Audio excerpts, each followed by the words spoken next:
Rahm Emanuel, of course, today announced officially that he will be going to run for mayor of Chicago. Explore running for mayor of Chicago. If he doesn't, boy, that was a disastrous decision. Okay, and then he's leaving as chief of staff. Peter Rouse is going to take over for him. Rouse was the chief of staff for Obama when he was senator from Illinois. Tom Daschle's chief of staff. That's right. When he was in the Senate. So now Rahm Emanuel is going to give a teary farewell speech. Let's watch. Needless to say, this is a bittersweet day for me too.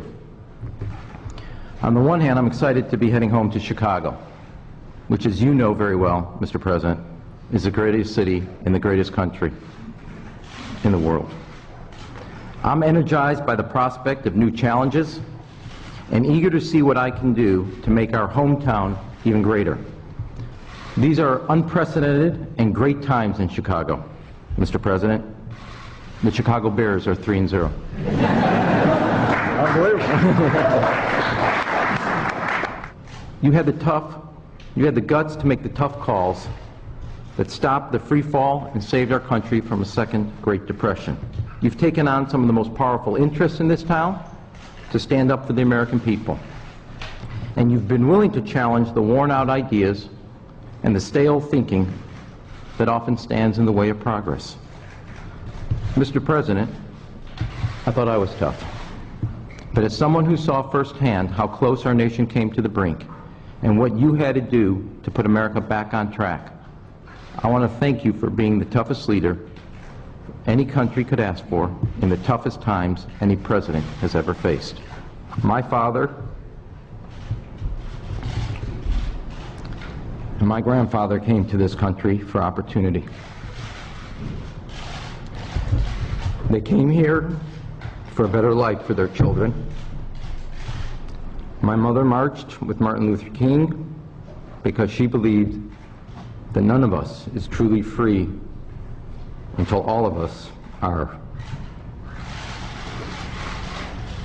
Both my parents raised me to give something back to the country and the community that has given us so much. And I want to thank you for the opportunity to repay in a small portion of the blessings this country has given my family. I give you my word that even as I leave the White House, I will never leave that spirit of service behind.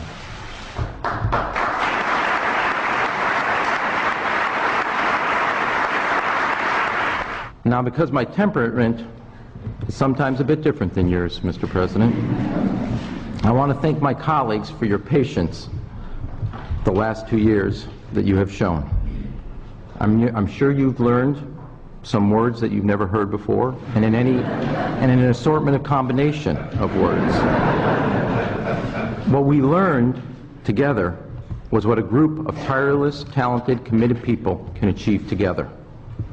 And as difficult as it is to leave, I do so with the great comfort of knowing that Pete Rouse will be there to lead the operation forward.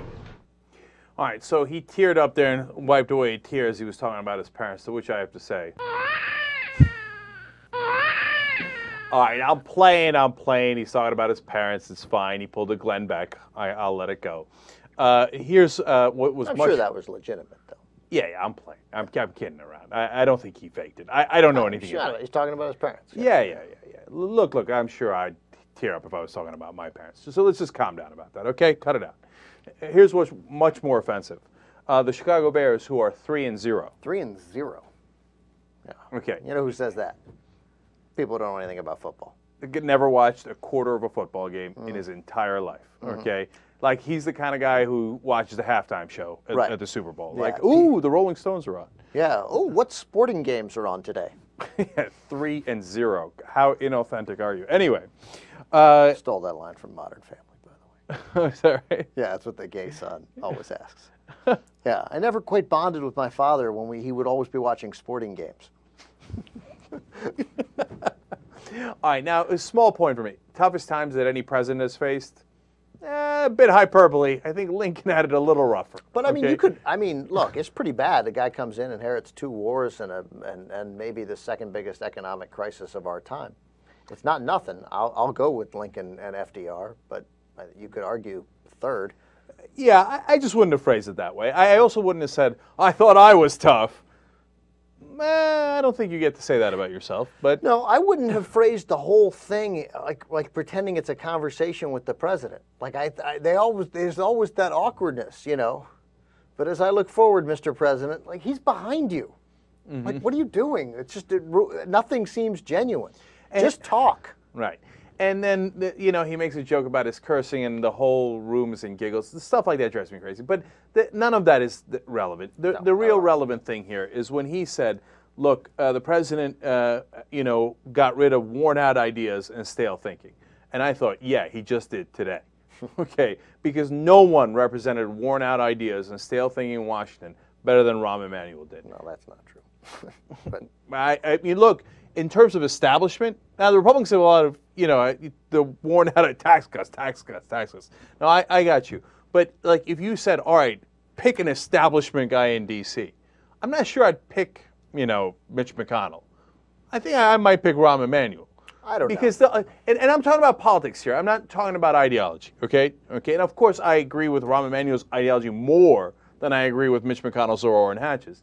But the idea of Rahm Emanuel is, no, we can't win on anything. We just have to nickel and dime, and you got to work with the lobbyists. The lobbyists are so powerful. You got to cut deals, and no, the conservative Democrats, you can't ever challenge them. You have to appease them. I mean, just every piece of stale conventional wisdom that I've heard in the last 20 years is exactly what Rahm Emanuel thinks, and exactly what they did wrong in the last 2 years. So I couldn't be happier that he's leaving. I just hope that they go in a new direction.